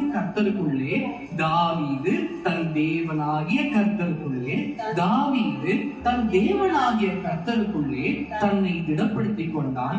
தாவீது அகிமெலேக்கின் குமாரனாகிய அபியத்தாரை என்ன பண்றாரு, கூப்பிட்டுட்டு ஏபோத்தை என்னிடத்திற்கு கொண்டு வா, ஏபோத்தை என்னிடத்திற்கு கொண்டு வா அப்படின்னு சொல்றாங்க. நல்ல இந்த காரியத்தை நீங்க உங்களுக்கு தெரிஞ்சவங்களுக்கு புரிஞ்சிருக்கும், தெரியாதவங்களுக்கு நான் சொல்றேன். என்ன பண்ற, தாவீதுன்றவர் இஸ்ரவேலோட ராஜா, கரெக்டா? தாவீது இஸ்ரவேலோட ராஜா. ஆனா இந்த இடத்துல அவர் என்ன பண்றாரு, இஸ்ரவேலோட எதிர்கோஷ்டியான பெலிஸ்தர் இடத்துல சேர்ந்துட்டு இருக்காரு. ஏன்னா அங்க இஸ்ரவேல் தேசத்துல சவுலுன்னு ஒரு ராஜா இருப்பான். அவனுக்கு பயந்து என்ன பண்ணிருப்பாரு, ஓடி வந்து எதிரி கிட்ட சேர்ந்துக்கலாம், எதிரி நம்மளை காப்பாத்தோன்னு என்ன பண்ணுவாரு, பெலிஸ்தரோட கூட்டத்துல வந்து சேர்ந்துப்பாரு. ஆனாலும் பெலிஸ்தரோட கூட்டம் என்ன பண்ணாது, இவரை போருக்கு கூட்டிட்டு போறேன்னு சொல்லிட்டு இவரை நம்பாம, ஏன்னா போர் யார் கூட, இஸ்ரவேல் ஜனங்கள் கூட. அதனால இவர் என்ன பண்ணிடுவாரு, நம்மள முதுகுல குத்திடுவாருன்னு சொல்லிட்டு தாவீது இல்லப்பா நீ டாடா பாபாய் நீ போயிட்டு வா, நீ எங்களுக்கு தேவையில்ல, நீ இப்போதைக்கு வெயிட் பண்ற இடத்துல போய் வெயிட் பண்ண சொல்லி தாவீது என்ன பண்றாரு, திரும்பி அனுப்பி விட்டாரு. இந்த தாவீதானவன் என்ன பண்ணா, எல்லாரையும் அடிச்சு போட்டவன். எத்தனை பேர் அடிச்சு போட்டிருப்பான், எத்தனை பேர் அவன் மேல விரோதியா இருப்பாங்க. இப்படி என்ன பண்றாங்க, தாவீதோட ஒரு விரோதிகளான என்ன பண்றாங்க, ஒரு கூட்டம் என்ன பண்ணிருது, இவங்க இந்த போர்க்களத்துக்கு போன கேப்ல தாவீதோடைய மனைவி பிள்ளைகள் தாவீது கூட ஒரு 600 பேர் என்ன பண்ணிருந்தாங்க, ஒரு டீமா இருந்தாங்க, ஒரு போர் சேவகர்கள், அந்த போர் சேவகர்கள் தான் இருந்தாங்க. அந்த 600 பேரோடைய மனைவி பிள்ளைகள் திங்ஸ் எல்லாத்தையும் என்ன பண்ணிட்டாங்க, கொண்டு போயிட்டு அவங்க இருந்த அந்த இடம், அந்த ரெஸ்ட் ஏரியா, அவங்க தங்கி இருந்த அந்த கூடாரம் மொத்தத்தையும் என்ன பண்ணிட்டாங்க, எரிச்சு போட்டுட்டாங்க. சோ தாவீது வந்தோன்னு பாக்குறான், என்னடா நம்மளுடைய மனைவி பிள்ளைகள் என்ன ஆனாங்க, இவன் என்ன பண்ணான், எல்லாரையும் கொண்டு போட்டிருந்தான். இப்ப இவனுக்கு எல்லாரும் செத்துட்டாங்களா இருக்காங்களா, என்ன நடக்குது எதுவுமே புரியல. இவன் யோசிக்கிறான், ஐயோ நம்ம எதிர்த்த அந்த ஜனம் நம்ம இல்லாத நேரமா பார்த்து நம்மளுடைய பிள்ளைகள் மனைவி குழந்தைகள் எல்லாரையும் நம்மளோட சம்பாதிச்ச சொத்து எல்லாத்தையும் அழிச்சு போட்டுருச்சு. இப்பதான்டா கடவுள் என் கூட இருக்காருன்னு நிம்மதியா இருந்தேன், இப்ப என் கூட இருந்த எல்லா விஷயமே போயிடுச்சு. இத்தனை நாள் போராடி போராடி நான் பெற்றுக்கொண்ட நன்மை எல்லாமே நான் தொலைஞ்சு போயிடுச்சு. இந்த காரியத்துக்காக நான் எவ்வளவு போராடினேன், இந்த விஷயம் எனக்கு வேணும்ன்றதுக்காக எவ்வளவு போராடி கஷ்டப்பட்டு குருவி சேர்க்கிற மாதிரி சேர்த்து வச்சிருந்தேன், இப்ப என் கிட்ட இருந்து எல்லாமே அழிஞ்சு போயிடுச்சு. திரும்பி என்னப்பா பண்றது அப்படின்னு ஃபர்ஸ்ட் விஷயம் என்ன சொல்றாங்க, ஆசாரியர்களுக்கு அந்த ஏபோத்தை கொண்டு வாங்க. ஏபோத்துனா என்னன்னா, ஆசாரியர்கள் ஜெபிக்கிறதுக்காக, எப்படி இப்ப நம்ம இந்த ஒயிட் ட்ரெஸ் அங்கெல்லாம் போட்டு ஜெபிக்கிறாங்க, அந்த மாதிரி கிறிஸ்துவிடம் பேசுவதற்காக ஜெபிக்கிறதுக்காக தங்களை தூய்மையாக உணர்வதற்காக போட்டுக்கிற ஒரு விஷயம் இங்க என்னன்னா, தன்னுடன் அவன் கிறிஸ்துவ தரித்துக் கொள்ளணும். முதல்ல இந்த விஷயத்த நம்ம என்ன பண்ணணும், இந்த விஷயத்துல எப்படி வெளியே வரணும்னு அவன் கத்துக்கிறதுக்கு அவன் முதல்ல செய்யறது என்னன்னா, கிறிஸ்துவிடம் பேசுவதற்காக அந்த ஏபோத்தை என் இடத்திற்கு கொண்டு வா. நம்ம லைஃப்ல பிரச்சனை வரப்போ நீங்க தெரிந்து கொள்ள வேண்டிய 2வது விஷயம் என்னன்னா, கிறிஸ்துவ நீங்க தரித்துக் கொள்றவர்களா இருக்கணும். நீங்க உள்ளத்துல வச்சுட்டு இருக்கிறது மட்டும் இல்லாம வெளியிலங்கமாவும் சரி கிறிஸ்துவ பிரதிபலிக்கிற மனிதர்களா இருக்கணும். எந்த ஒரு பிரச்சனை வரும் ஃபர்ஸ்ட் விஷயம் நீங்க என்ன பண்ணணும், எப்பா அந்த வசனத்தை கொண்டு வாப்பா, அந்த பைபிளை கொண்டு வாப்பா, பைபிள்ல இருக்க வசனத்தை தியானிப்போம், அது என்ன தேற்றும், அது என்ன ஆறுதல் படுத்தும், எனக்கு என்ன செய்யணும்ன்றத சொல்லி கொடுக்கும் அப்படின்னு நீங்க சொல்லி கொடுக்காதுன்னு நினைக்காதீங்க. நான் உண்மையா சொல்றேன், வசனத்தை சிலர் என்ன பண்ணுவாங்கன்னா, பைபிளை டக்குன்னு புரட்டிட்டு நடுசுல கை வச்சு படிப்பாங்க. படிக்கிறப்போ சிலருக்கு பார்த்ததுமே என்ன தோணும்னா, யூதாஸ் நாடு கொண்டு செத்தான், நீயும் அந்தபடியே செய்கிறதை சீக்கிரமா செய்கிறதுலாம் சிலருக்கு தோணிருக்கும். ஆனா நீங்க படிக்க வேண்டிய விதம் என்னன்னா, முதல்ல ஜெபிங்க. ஒரு 5 நிமிஷம் பிரச்சனை வந்துச்சுன்னா ஜெபிங்க, கர்த்தாவே எனக்கு இன்னைக்கு ஒரு நல்ல வார்த்தை வேணும், நான் என்ன செய்யணும்னு வேணும். சிலர் என்னன்னா நல்ல வார்த்தையா தான் உண்மையா இருக்கும், இந்த மாதிரி செய்யாத, இப்படி செய்ய, நீ கொஞ்சம் பொறுமையாரு, அவங்கள நம்பாத, இவங்கள நம்பாத, நான் வர வரைக்கும் காத்துது, நான் உனக்கு வழியை ஆயத்தப்படுத்துவேன், நீ போற வழியை நான் சொல்லுவேன், உன்னுடைய கோணலான வழி எல்லாமே செவ்வையாவேன்னு வசனம் வந்துச்சுன்னா, இல்ல எனக்கு அவ்வளவு டைம் தான் வெயிட் பண்ண முடியாது, அப்ப இந்த வசனம் பொய் சொல்லுது போல என்ன பண்ணிடுவான், சுயபலத்துல போராட ஆரம்பிச்சிடும். பட் நீங்க பண்ற தப்பே அதான். இங்க பாருங்க, ஏபோத்தை கொண்டு வந்து சொன்னவரு 8வது வசனத்துல கர்த்தர் எவ்வளவு அழகா சொல்றாரு பாருங்க. இந்த லைஃப்ல நீங்க எத்தனையோ பேரு பல விஷயத்தை இழந்துட்டோம், இனிமேல் நமக்கு கிடைக்காது, அவ்வளவுதான் நம்ம லைஃப் அப்படின்னு நினைச்சிருப்பீங்க. காற்றையும் கடலையும் அதட்டின கர்த்தர் இங்க உங்களுக்கு 8வது வசனத்துல அழகா சொல்றாரு, தாவீது கர்த்தரை நோக்கி, நான் அந்த தண்டை போய் பிடிப்பேனா, அதை தொடர்வேனான்னு மட்டும் தான் கேட்கிறாரு. என்னது, நான் அதை துரத்திட்டு போகவா, நான் அந்த பிரச்சனையை ஃபேஸ் பண்ண முடியுமா, பிரச்சனையை ஃபேஸ் பண்ண முடியுமான்னு தான் தாவீது கேட்கிறாரு.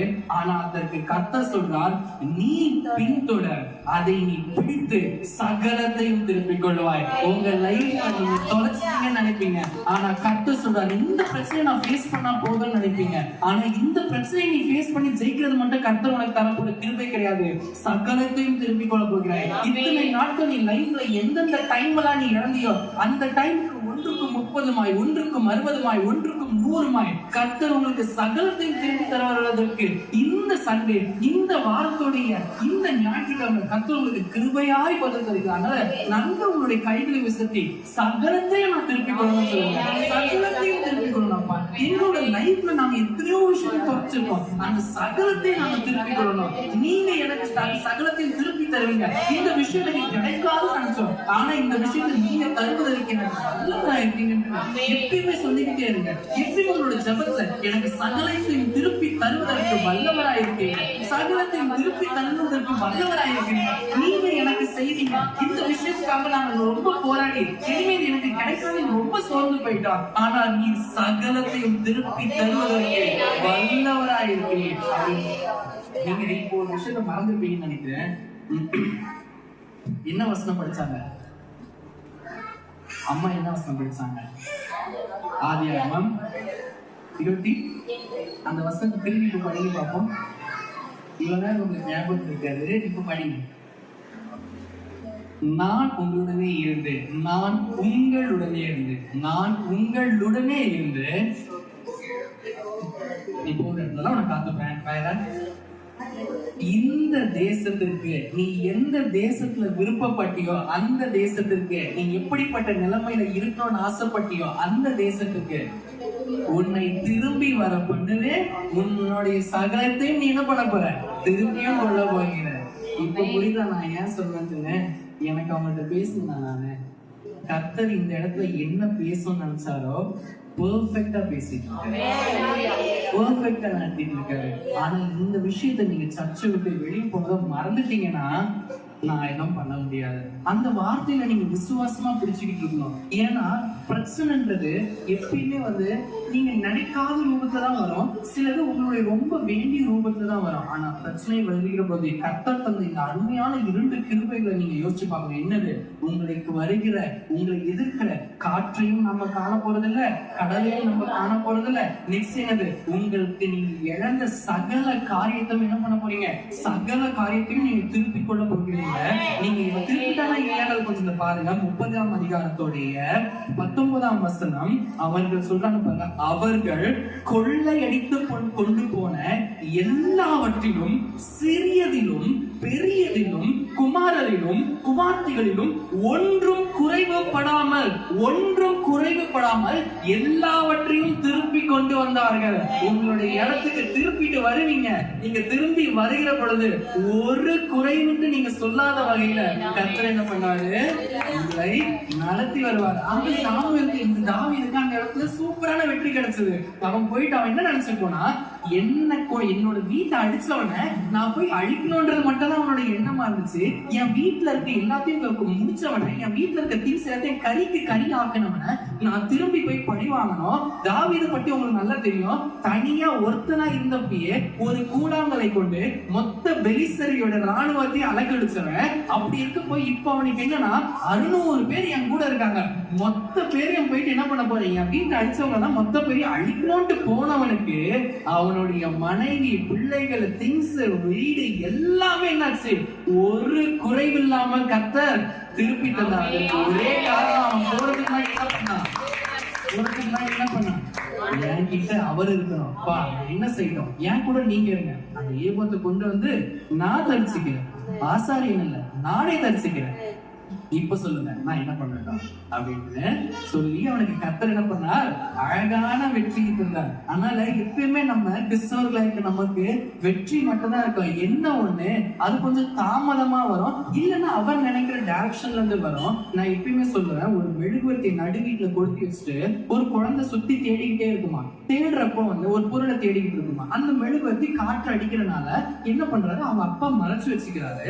அப்போ சுத்தி போயிருக்க அவங்க அம்மா என்ன சொல்றாங்க? கண்ணே தெரிய மாட்டேங்குது, அந்த பொண்ணு தான் அந்த மெழுகுவர்த்தி வெளிச்சத்தை தான் அந்த பொம்மையை தேடிக்கிட்டு இருக்குல்ல, அதை கொஞ்சம் எடுத்துக்கிட்டோம், எங்க இருக்குன்னு தெரியல அப்படின்னு அவங்க அப்பா சொன்னாராம், இப்போ நான் கையை எடுத்தனா இந்த சுத்தி இருக்க காற்று இந்த மொத்த வெளிச்சத்தையும் அழிச்சிடும், என் பிள்ளை என்ஜாய் பண்ணணும்னு நினைக்கிற அந்த பொம்மையோட விளையாடவே முடியாது, அந்த காற்று அணையிற வரைக்கும் நான் கொஞ்சம் வெயிட் பண்றேன், அது வரைக்கும் நீ என்ன வேணா திட்டிக்கோ, ஆனா என் பிள்ளைக்கு இந்த வெளிச்சத்தை நான் தற்காத்து வச்சுக்கணும், ஏன்னா இந்த மெழுகுவர்த்தி அணைஞ்சிருச்சுன்னா அவ்வளவுதான், திரும்பி என்னால போய் இதை கொடுத்துட்டு கூட வர முடியாது. அதனால சில காற்றும் கடலும் அடங்குற வரைக்கும் கர்த்தர் உங்களுக்குரிய காரியத்தை பொறுமையா பத்திரப்படுத்தி வச்சுக்கிட்டேதான் இருப்பாரு. உங்களுக்குரிய பொருள் அந்த வீட்டுக்குள்ளேயே தான் இருக்கும், உங்களுக்குரிய பொருள் உங்க பக்கத்திலே தான் இருக்கும். எப்படி ஆதாம் ஏவாளுக்கு எல்லாத்தையும் படைச்ச பிறகுதான் ஆதாம் ஏவாளையே படைச்சாரு. நான் படைக்க போற இந்த மனுஷனுக்கு அவனுக்கு தேவையான எல்லாமே இருக்கணும்ன்றத அவன் முன்கூட்டியே செஞ்ச பிறகுதான் என்ன பண்றாரு? மனுஷனையே படைக்கிறாருன்ற பட்சத்துல உங்களுக்கு தேவையானதையும் கர்த்தர் செஞ்சிருப்பாரு. ஆனா ஆதாம் ஏவாள் செஞ்ச மாதிரி ஒரு பிரச்சனை வந்ததும் அவர்கிட்ட அவருக்கு ஓடி வரக்கூடாது. என்ன பண்ணணும்? அவர் கூடவே இருந்து, அப்பா நீங்க என் கூட இருக்கீங்களா, நான் தெரியாம ஓடி வந்துட்டேன், நான் தெரியாம வந்துட்டேன், ஆனா எனக்கு எப்படியாவது நீங்க என்ன பண்ணிடுங்க, நான் உங்க நம்பி உங்க கூடவே மட்டும் இருந்துடுறேன். மற்றவர்கள் பார்த்து இவளுக்கு இப்படி கர்த்தர் செஞ்சிருக்காருன்னு சொல்ற மாதிரி ஒரு சாட்சி என்ன பண்ணணும்? நீங்க எனக்கு செய்ய, நான் சாட்சி சொல்லக்கூடாது, என்னை குறித்து மற்றவர்கள் என்ன சொல்லணும்? இவனுக்கு இப்படி ஒண்ணு செஞ்சு கன்ஃபார்ம் கடவுள் தான்ப்பா, அவன் பிரேயர் கடந்தாங்க பாரு எப்படி தூக்கிட்டாரு. உங்களுடைய முன்னிலைமையை பார்க்கணும், பின்னிலைமை என்ன பண்ணும்? ஆசீர்வாதமா இருக்கணும். அதனால எப்பயுமே வெற்றி மட்டும் தான் நமக்கு இருக்கணும், நமக்கு தோல்வியே கிடையாது. அந்த பயமும் நமக்கு வரக்கூடாது. நமக்கு பயம் வரப்பெல்லாம் நீங்க யோசிக்க வேண்டியது, காற்றலையும் கடலையும் அதட்டினவர். உங்களுக்கு தோல்வி வர நினைக்கிற போதுதான் யோசிக்க வேண்டியது, சகலத்தையும் நீங்க திருப்பிக் கொள்வீங்க, சகலத்தையும் நீங்க திருப்பிக் கொள்வீங்க. சந்தோஷமா இன்னொரு பாட பாடிடுவோமா? வெற்றி கொடி பிடித்திடுவோம், நடந்திடுவோம், வெற்றி கொடி பிடித்திடுவோம், நடந்திடுவோம்.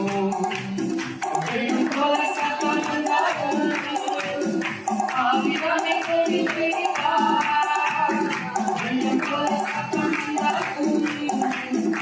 ஆவியானே கொடி பிடித்தார், அல்லாதே என் மகனே, நீ அல்லாதே என் மகளே, அல்லாதே என் மகனே, நீ அல்லாதே என் மகளே. கொடி பிடித்திடுவோம், நாம் வீரரை கடந்திடுவோம். சோ முதல்ல என்ன பண்ணாரு? நம்மளை சுற்றி இருக்க காற்றையும் கடலையும் அதட்டினாரு. நம்மளுக்கு வந்து பிரச்சனைகள் எல்லாம் சரி செஞ்சு கொஞ்சம் நம்மளை அமைதிப்படுத்துறாரு. எப்போ கர்த்தர் நமக்குள்ள இருக்கிற பட்சத்துல, கர்த்தரை நமக்குள்ள நம்ம காத்து கொள்வதற்கு இடம் கொடுக்கிற பட்சத்துல கர்த்தர் என்ன பண்ணுகிறார்? உங்களுக்கு எதிராக வருகிற காற்றையும் கடலையும் அதட்டுகிறார். ரெண்டாவதா என்ன பண்ணுகிறாரு? அமைதியா இருக்கிற உங்களுக்கு, நீங்க புதுசா ஒரு பிரச்சனை வருதுன்னு அதை சந்திக்க போனீங்கன்னா, நீங்க புது பிரச்சனையை மேற்கொள்ள போறீங்க. அதை தாண்டி உங்களுக்கு நீங்கள் இழந்த அனைத்தையும் நீங்க சகலத்தையும் திருப்பிக் கொள்ள போகிறீங்க. இப்ப மூன்றாவது ஒரு விஷயம் வரும். இந்த விஷயம் கொஞ்சம் புதுசானது. இந்த விஷயம் புதுசுன்றதை விட இந்த விஷயத்தை தான் நீங்க டெய்லி ஃபேஸ் பண்ணுவீங்க. உங்களை சுற்றி இருக்கிறவர்களை பற்றின காரியம். சில நேரத்துல நம்ம ரொம்ப ஸ்ட்ராங்கா இருப்போம். நீங்க வந்திருக்கிற நிறைய பேர் நீங்க மட்டுமே கிறிஸ்துவை புரிந்து கொண்டவர்களா இருப்பீங்க, நீங்க மட்டுமே அவரோட அன்பை தெரிந்து கொண்டவர்களா இருப்பீங்க. ஆனா உங்க சுத்தி இருக்கிறவங்க சில மனமாற்றத்துக்காக வேண்டிதான் நீங்க என்ன பண்ணிருப்பீங்க? ரொம்ப போராடிக்கிட்டு இருப்பீங்க. ஆனா அது ரொம்ப நாளா நடந்திருக்காது. இன்னைக்கு அந்த விஷயத்தையும் என்ன பண்ண போறாரு? கர்த்தர் கிருபையா உங்களுக்கு தயவு பாராட்ட போறாரு. உண்மையை சொல்றேன், நான் இத்தனை பேர் இப்படிலாம் இருப்பீங்க, நீங்க மற்ற இடங்கள்லாம் வந்திருப்பீங்கன்னு எனக்கு தெரியவே தெரியாது. உங்களை கொண்டு வர போகிறான்னு எனக்கு தெரியாது. நான் எங்க உங்கள் மத்தியில பிரசங்கிக்க போறேன்னு எனக்கு தெரியாது. ஆனா கர்த்தர் அழகாய் நடத்திட்டு இருக்காரு. நீங்க கவனிங்க, 2 ராஜாக்களின் புஸ்தகம், கடைசி விஷயம் தான், டக்குன்னு முடிஞ்சிடும், பயப்படாதீங்க. 2 ராஜாக்களின் புஸ்தகம் 6ஆம் அதிகாரம் 12ஆம் வசனத்துல இருந்து நம்ம பார்க்க போறோம். 2 ராஜாக்களின் புஸ்தகம் 6ஆம் அதிகாரம் 12ஆம் வசனம். இதை நான் எப்பயும் போல நான் வேகமா படிக்கிறேன், உங்களுக்கு கதை மாதிரி அழகா புரிய போகுது. பட் இது கதை கிடையாது, இது எல்லாமே சரித்திரம், உண்மையாக நடைபெற்ற காரியங்களை கொண்டு எழுதப்பட்ட வேத புஸ்தகம். சோ படிக்கலாம். 12ஆம் அதிகாரம் 6ஆம் அதிகாரம் 12ஆம் வசனம். ஃப்ரீயா கேட்கலாம்.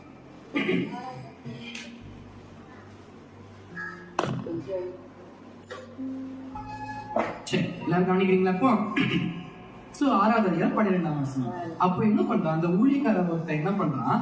அப்படி அல்ல என் ஆண்டவனாகிய ராஜாவே, நீங்க உங்களுடைய பள்ளி அறையில பேசுறது கூட இஸ்ரவேல, அதாவது இது எங்க நடக்குது? வேறொரு தேசத்துல, சீரியா தேசத்துல நடக்குது. சீரியா தேசத்துல ஒரு ராஜ்யத்துல நடந்துட்டு இருக்க உரையாடல்கள். ஒரு ராஜாவும் அவனோட ஊழியக்காரனும் பேசிக்கிறாங்க. அப்பொழுது அவன் ஊழியக்காரர் ஒருத்தர் என்ன பண்றான்? அப்படி அல்லப்பா, நீங்க என்னன்னா, நீங்க இங்க என்ன ராஜா, இந்த உங்களோட வீட்டுக்குள்ள நீங்க என்ன பேசினாலும் சரி, இஸ்ரவேல்ல இருக்கிற தீர்க்கதரிசியாகிய எலிசா என்ன பண்றான்? இஸ்ரவேலோட ராஜாக்கு டைரக்டா அறிவிச்சிருவான். அது எப்படி? எலிசாக்குள்ள இருக்கவர் யாரு? நம் தேவனானவர். சோ எங்கேயோ இருக்க தேசத்துல இருக்கவன் இந்த தேசத்துல இருக்கிற, ஏன்னா என்ன நடக்கும்? இந்த சீரியா தேசத்து ராஜா என்ன பண்ணுவான்? இந்த எலிசா இருக்கிற இந்த இஸ்ரவேல் ஜனத்தை எப்படியாவது ஆட்டி படைக்கணுன்றதுக்காண்டி ஒவ்வொரு டைம் ஒவ்வொரு சூழ்ச்சி செஞ்சு அந்த தேசத்தை மேற்கொள்றதுக்கு இந்த பக்கமா வருவான், அந்த பக்கமா வருவான். ஆனா ஒவ்வொரு வாட்டி அவன் ட்ரை பண்ற போகும் கிறிஸ்துவானவர் என்ன பண்ணுவாரு? இவனுக்கு இப்படி போப்பா, அப்படி போப்பான்னு சொல்லி அவனுக்குள்ள இருக்க கிறிஸ்துவானவர் அவனுக்கு ஹெல்ப் பண்ணிக்கிட்டே வருவாரு. இது என்ன நடக்குதுன்னு பாருங்க. 13ஆம் வசனம். அப்பொழுது அவன் என்ன பண்றான், மனுஷரை அனுப்பி பிடிக்கும்படி நீங்க போய் அவன் எங்க இருக்கான்னு பாருங்க, முதல்ல அவனை தூக்குவான்னு சொல்றாரு. 14வது வசனம். அப்பொழுது குதிரையோடையும் ரதங்களோடையும் பலத்த ராணுவம் என்ன பண்றாரு, ராத்திரி நேரத்துல அந்த பட்டணத்தை சுத்தி போடுறாங்க. 15வது வசனம். தேவனுடைய மனுஷனின் வேலைக்காரன் அதிகாலமே எழுந்து, தேவனுடைய மனுஷனுடைய வேலைக்காரன் அதிகாலமே எழுந்து என்ன பண்றாருன்னா, ராணுவம் எல்லாமே சுத்தி, ராணுவம், குதிரைகள், ரதங்கள், பட்டணங்கள் நம்மை சுத்தி இருக்க கண்டான். அப்போ உடனே அவன் என்ன பண்றான், எலிசாவை நோக்கி ஓடி வந்து, ஐயா ஆண்டவனே, நம்ம என்ன செய்ய போறோம், நம்மளை சுத்தி இவ்வளவு பெரிய பிரச்சனை வந்திருக்கு, நீங்க கிறிஸ்துவன் இருக்கிறீங்களே, உங்களுக்கு கண்ணு கொஞ்சம் தெரியுதா இல்லையா, நம்மளை சுத்தி இவ்வளவு பெரிய பிரச்சனை வந்திருக்கு, அவ்வளவுதான் இந்த பிரச்சனையோட முடிஞ்சது, இனிமே நீங்களும் நானும் இருக்க போறதே கிடையாது, இதுக்குதான் இவ்வளவு நாள் கிறிஸ்து போராடிட்டு இருந்தியா, இதுக்குதான் இவ்வளவு நாள் நீ ஜெபம் பண்ணிக்கிட்டு இருந்தியா, நம்ம சுத்தி இவ்வளவு பெரிய பிரச்சனை வந்துருச்சு பாரு, ஒரு இடம் 2 இடம் இல்ல, இவ்வளவு நாளாவது ஒரு இடம் தான் நம்ம கிட்ட வந்துச்சு, ஈஸியா அவர் சொன்னாரு, நம்ம போய் தப்பிச்சிட்டோம், இப்ப பாரு நம்மளை சுற்றி வளைத்துக் கொண்டார்கள், இந்த பிரச்சனை வந்து எப்படி தப்பிக்க போறோம்னு நம்ம கூட இருந்தவங்களே கேட்பாங்க. இவ்வளவு நேரம் தனியா இருந்தா கூட அந்த பிரச்சனையை சமாளிக்கலாம், ஆனா இப்போ கூட இருந்தவங்களே கேட்பாங்க, இந்த பிரச்சனையில நீ என்ன பண்ண போற, நீ தனியா இருந்த உன் பிரச்சனை சரியாயிடுச்சு, இப்ப பாரு என்னைய சேர்த்து உன்னை நம்பி உன் கூட இருந்தனால எனக்கும் இந்த பிரச்சனை அப்படின்ட்டு பேசுவாங்க. அப்பொழுது 17வது வசனம். அவர் எலிசா என்ன பண்றாரு பாருங்க, கர்த்தாவே இவன் பார்க்கும்படி இவன் கண்களை திறந்தருளும் என்றான். இவன் பார்க்கும்படி இவன் கண்களை திறந்தருளும் என்றான். என் கூட இருக்கவங்களும் உங்களுடைய அற்புதத்தை பார்க்கும்படி கொஞ்சம் எனக்கு இந்த தயவான கிருபையை தாங்க.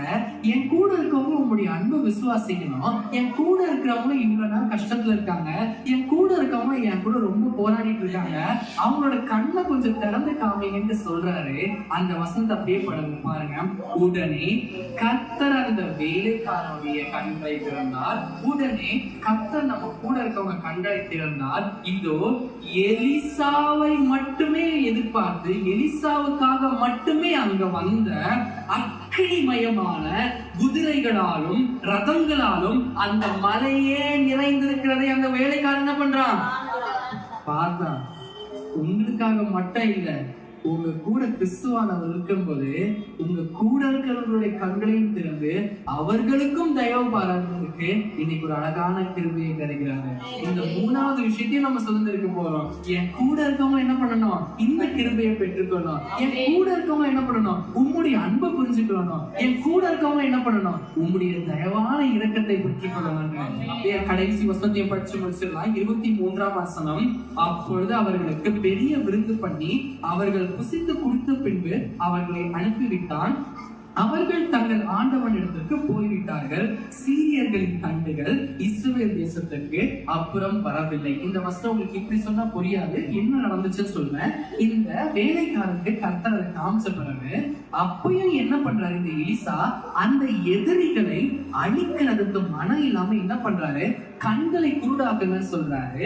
கண்களை எல்லாம் அந்த எதிரி வந்து எதிரிக்கெல்லாம் கண்ணு குருடாயிருச்சு. உடனே என்ன பண்றாரு, இந்த இஸ்ரவேல் ராஜா இப்ப நல்ல நேரம், அவங்க எல்லாருக்கும் கண்ணு குருடாயிருச்சு, அவங்க அழிச்சு போடலாமான்னு கேட்கிறப்போ எலிசா அப்ப என்ன சொல்ற, ஐயோ ஏன்பா அவங்கள போயிருக்கிற, எதிரிகளும் நமக்கு தேவை, இவங்க பிரியாணிகளும் நமக்கு தேவை, தரித்திரம் நமக்கு தேவை, இவங்க எல்லாம் வேண்டாதவங்க நினைச்சுன்னா அவங்களும் எனக்கு தேவை. நீ என்ன பண்ண, நல்லா அவங்களுக்கு சாப்பாடை மட்டும் போட்டு வை, சாப்பாடு தண்ணி திராட்சை எல்லாத்தையும் ரெடி பண்ணி வை, அவங்க பாட்டுக்கு அவங்க வந்த வேலைக்கு போவாங்கன்னு. வந்த எதிரிகளும் கிறிஸ்துவின் அன்பை உணர்ந்து கொண்டு திரும்பி இந்த பக்கமே நம்ம வரக்கூடாது, கிறிஸ்துவானவரை நல்லவன்றது புரிஞ்சு கொண்ட விதமான என்ன பண்ணிருக்காங்க, இன்னைக்கு திரும்பி இந்த இஸ்ரவேல் தேசத்தை நம்ம தொந்தரவு பண்ணக்கூடாது. ஏன்னா இவங்க கூட இருக்கவர் யாரு, தேவனானவர். எதிரிகளும் என்ன பண்ணுவாங்க, யாருக்கிட்ட மோதிரன்றத புரிஞ்சுக்க போறாங்க. சோ கர்த்தர் 4வது கிருபை என்னன்னா, இந்த தண்டை நோக்கி திரும்பி உங்கள் எதிரிகள் என்ன பண்ண போறது கிடையாது. அந்த பிரச்சனை உங்களை நோண்டின பிரச்சனை திரும்பி என்ன பண்ண போறது கிடையாது, உங்களை நோக்கி திரும்பி வரவே போறது கிடையாது. எந்தெந்த பிரச்சனையெல்லாம் நீங்க பார்த்து பயந்தீங்களோ அந்தந்த பிரச்சனையெல்லாம் அமைதியாக போகுது. எந்தெந்த விஷயத்துல உங்க வாழ்க்கையில இழந்தீங்களோ அந்த விஷயம் திரும்பி உங்க வாழ்க்கையில கிடைக்க போகுது. யாரெல்லாம் நீங்க வந்து உங்க கூட இருக்காங்க அவங்க எல்லாம் உங்களை விட்டு போயிடுவாங்க, உங்க கை விட்டுருவாங்க, அவங்களாம் விடுபட்டுருவாங்கன்னு நினைச்சீங்களோ அவங்களுடைய கண்களையும் கர்த்தர் திறக்க போகிறாரு. அது மட்டும் இல்லாம உங்களை எதிர்த்த எதிர்ப்புகளும் என்ன பண்ண போறது இல்ல, திரும்பி உங்களை வரவே பார்த்து வரவே போறது கிடையாது. இந்த 4 கிருபைகளையும் இந்த வருடத்துடைய கடைசி முதல் வாரத்துல என்ன பண்ணிருக்கோம், நம்ம கத்துக்கோம். இதை தினமும் என்ன பண்ணுங்க, தினமும் உங்களுடைய வாழ்க்கையில அறிக்கை இட்டுட்டே இருங்க. கர்த்தர் நிஜமா என்ன பண்ணுவாரு, உங்களுக்கு அற்புதம் செய்யறதுக்கு வல்ல வரைக்கும் இன்னும் டைம் இருக்கு. இந்த வருஷம் முடியவே இல்லை. இந்த வருஷத்தோட வாக்குத்தத்தத்தை நீங்க நிறைய பேர் மறந்துருக்கலாம். இன்னைக்கு வீட்டுக்கு போயிட்டு என்ன பண்ணுங்க, கர்த்தர் எனக்கு இந்த வார்த்தை தந்தாரு அப்படின்னு திரும்பி என்ன பண்ணுங்க, அதை ரிப்பீட் பண்ணுங்க. எனக்கு இந்த லைஃப்ல எனக்கு இந்த வருஷம் எனக்கு இந்த வார்த்தையை கர்த்தர் கொடுத்தாருப்பா. எனக்கு இந்த மாசம் முடியறதுக்கு இன்னும் ஒரு 20 நாள் கிட்ட இருக்கு. இந்த 20 நாள்ல நான் இழந்த எல்லாத்தையும் நான் சுதந்திரிச்சுக்கணும். இந்த 20 நாள்ல எந்த பிரச்சனை எனக்கு இவ்வளவு நாள் ஆட்டி படைச்சதோ அந்த பிரச்சனை எனக்கு கண்டிப்பா அடங்கணும். இந்த 20 நாள்ல என் கூட இருக்கிறவங்களும் உங்களுடைய அன்பை புரிஞ்சுக்கணும். இந்த 20 நாள்ல எந்த பிரச்சனை திரும்பி வர நினைச்சனோ அந்த பிரச்சனையை திரும்பி லைஃப்லயே பார்க்க கூடாதுன்ற நம்பிக்கை எனக்கு வரணும். இதை நான் என்ன பண்ணணும், அடுத்த வாரத்துடைய முதல் சாட்சி வாரத்துல என்ன பண்ணணும், தைரியமா என்ன பண்ணணும், எல்லாரும் சொல்லணும். அப்பதான் என்னது, கர்த்தர் எனக்கு அற்புதத்தை செய்தார்களே, நீங்கள் மட்டும் இல்ல, உங்களை சுற்றி இருக்கவர்களை என்ன பண்ணுவாங்க, சாட்சி சொல்ல போறாங்க. அதனால தைரியமா என்ன பண்ண, கர்த்தருடைய நாமத்தை மகிமைப்படுத்திக்கிட்டே இருங்க. முக்கியமான விஷயத்தை மறந்துடாதீங்க. உங்களுக்குள் இருக்க வேண்டியவர் கர்த்தர், உங்களுக்குள்ள இருக்க வேண்டிய நம்பிக்கை கிறிஸ்து, உங்களுக்கு இருக்க வேண்டிய வார்த்தை அவருடைய வார்த்தை மட்டும்தான். அந்த வார்த்தை மட்டும் நம்பிட்டே இருங்க. உங்களுக்கு கண்டிப்பா அற்புதம் நடக்கும். உங்களுடைய வாழ்க்கை எல்லாமே ஸ்திரப்படும். இழந்து போன அனைத்தையும் பெற்றுக்கொள்ள போறீங்க. உங்களுடைய வாழ்க்கை நிலைப்படுத்தப்படும். நீங்க என்ன பண்ணுவீங்க, சந்தோஷமா இருக்கீங்க. வாழ்க்கை சந்தோஷமா இருக்குது. இனிமேல சோர்ந்து போகக்கூடாது, இனிமேல கஷ்டப்படக்கூடாது. ஜாலியா என்ன பண்ண போறோம், பாட்டு பாடி ஆடி மகிழ்ந்து அவருடைய நாமத்தை மட்டுமே மகிமைப்படுத்திட்டு இருக்க போறோம். அதனால கடைசியா ஒரு பாடலை பாடி முடிச்சிடலாம். அலை கடல் மேலே நடந்தவர் எங்கள் இயேசு அற்புதர், அகோர காற்றையும் அமைதிப்படுத்திய இயேசு அற்புதர். அலை கடல் மேலே நடந்தவர் எங்கள் இயேசு அற்புதர், அகோர காற்றையும் அமைதிப்படுத்திய இயேசு அற்புதர். ஆண்டவன் மரித்தார் நாளிலே, ஆண்டவன் மரித்தார் நாளிலே, ஆயிரம் நாடுகளுடன் எழுந்த இயேசு அற்புதர், ஆயிரம் நாடுகளுடன் எழுந்த இயேசு அற்புதர்.